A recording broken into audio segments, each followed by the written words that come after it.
Should trained dietitians and nutritionists be made part of a framework being explored for monitoring nutrition in our schools? We ask this question of Dr. Rosalee Brown. She's past president of the Jamaica Association of Professionals in Nutrition and Dietetics and is currently the chair of the Standards and Regulation Committee. Good morning, Doc. Welcome to Smile Jamaica. Morning, Rosalee. Well on. Good morning. I'm great. Thanks for being with us this morning. Boy, I can remember when I went to St. George, I'll meet every day is a soft drink and a patty every single day. That's what we had for lunch.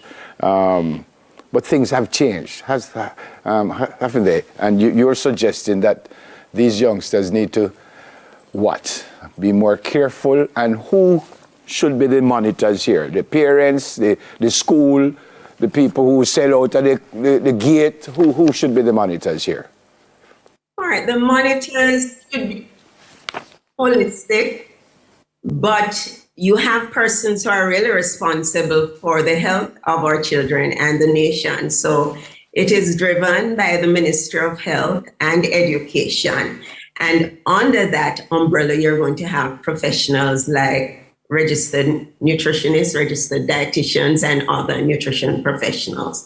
So in terms of monitoring, directly should be coming from the professionals who are trained to do so. Yeah. Are you able to comment on what now exists, Rosalee? Is it that there's just a large idea of what it is they should have, and then the schools try to meet it as best as possible? Or do dietitians and nutritionists structure a way in which the children are supposed to be fed? Well, we do not have direct monitoring, unfortunately, at the moment, but we have contributed to the research, the policy development, the standards, and so on, which governs the schools. And as you know, school feeding started in Jamaica over 80 years ago. Yes. So we have had many different agencies who provide nutrition, and we contribute to the development of that. But what we would want to see as an association is to have more direct monitoring through, say, the Ministry of Education and Youth, regional offices, directly in the school. So we want to be that quality assurance person in the school, ensuring that the standards which are developed by the Ministry of Health and Education with our contribution is maintained. We also want to have training of the stakeholders in the schools and also parents. So we want to have a more direct, hands-on contribution to the implementation of these standards, because it's far-reaching to the health of our children and future generations. You kind of answered the question because we were talking about monitors at the top, but again, youngsters like sweet things, whether we like that or not. And if they can get a chance, and if you pass all schools, you see vendors out the gate, and they probably buy more from those vendors than what's offered at the school. So it comes back to my question that, yeah, the ministry said this, my mother tell me this, but then I go to school and I'm doing something totally different. So again, who would ensure that these things don't happen? Because you are doing a great job, and you said, no, man, and water and no sugar and stuff like that, and then you turn your back and there's no water, plenty sugar. So again, how do we get them to do what they're supposed to do? So that will continue to happen, not only with children, but with adults. But we want to make sure there's a healthy and safe environment.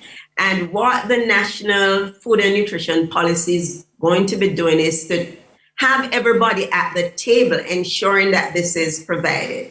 And yes, we cannot prevent the school vendors from selling what they do, but they are going to be part, or are part of the education. And also there is a safe zone, which is being promoted up to 200 meters away from the school perimeter, that you should not have these unhealthy things selling. But the important thing is to have everybody at the table, to have them educated, to make it easier for even the vendors to provide some of those safe foods for the children. And it's going to be a process of education and buying from everybody. But right now, it must start with this policy so that we can have this safe zone in our schools. One of the challenges I'm thinking, Doc, is affordability, because many of the children buy what they can afford, and that might not be the most nutritious or the most healthy option, but it's what they can afford. Is the policy going to take into consideration making the food accessible to children at all levels? Yes, this should be a part, or it is a part of the policy. And as a professional group, this is why we want to be involved in the implementation of it. Because it is a myth that healthy foods are more expensive.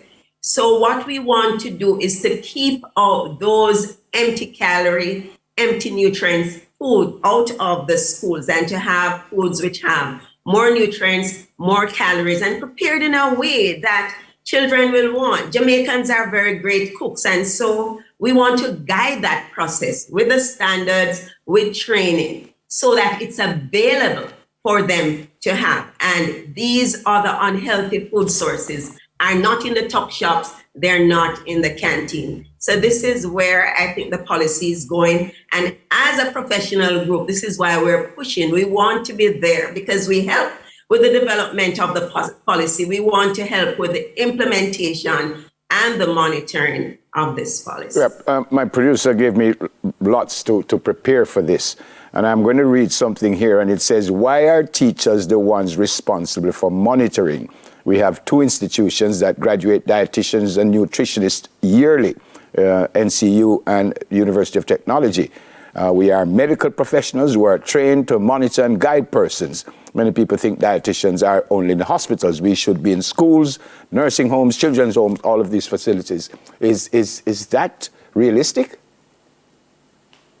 If it's realistic to have dietitians in schools and nutritionists, yes, it is. You have nurses in school, so there is a role for them, and this is where we want to go. Maybe starting with the regional offices right now, and so we provide a monitoring sort of framework training, but eventually we can be there in schools because the teachers need the guidance from the dietitian, the food service and health workers need to be trained. We can offer screening. So it's important that this policy, which took years to develop with all the stakeholders, is successful at the end of the day. And one of the critical stakeholder or professional in that is the nutrition professionals. So I do agree that this is realistic. It's a place we need to go. We're not there yet. And I think also consideration is in the framework to have our nutrition professionals. I asked the question, Ms. Rosalee, because I wondered if we have enough.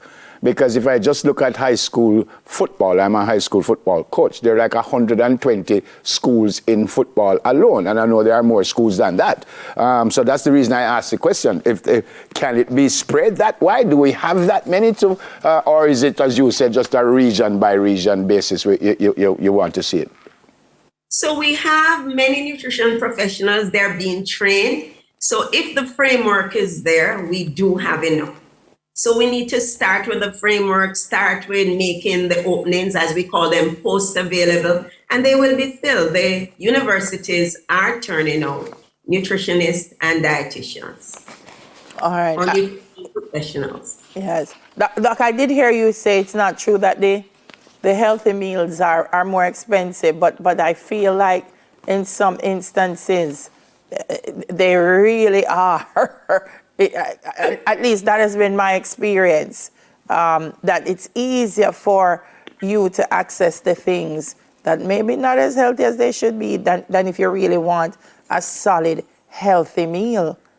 And I really think that's a consideration. About access, you're right about access. It might be easier to access. So those convenience foods where you just add water or put in the microwave, it is there. And so the healthier meals might take some time to prepare. Right. But say for breakfast, a leftover dinner is good. In the schools, or porridges or soups or rice dishes are not necessarily more expensive if we use our widely available fruits and vegetables and staples and prepare them in delicious ways, which we can do as Jamaican. So it's a reintegration of our mindset that we, the older ones, are used to. But now the foods are convenient. They're marketed in such a way that they're nicer and they're better and they're more delicious. So we have to get our children and our families unhooked from this mindset. Yeah. Right. It's the nutritionist and the dietitian. What about the chefs in the schools? Because I'm reading here, one of them, the children are saying, listen, when we got the meat, it wasn't prepared right. The oil was reused. The food was shoved at us. So I think that as well has to happen. We have to go. We're out of time. So the chefs are very important, and so we're going to be assisting in the training. Yep. Okay. We want persons to go to the Ministry of Health website and look at our food-based dietary guideline, which guides us, and contact us at Japinad at 876-959-0866, and we can provide you with more information on how we're advocating to get our professionals. Thanks, Ms. Rose. Have a great day. God bless you. And thanks for speaking with us this morning. All right? Dr. Rosalee Brown, past president of the Jamaica Association of Professionals in Nutrition and Dietetics and chair of the Standards and Regulation Committee. All right. School is still in session, folks, with an English challenge when we return from this break. Stay with us, please. Soon come. Come on.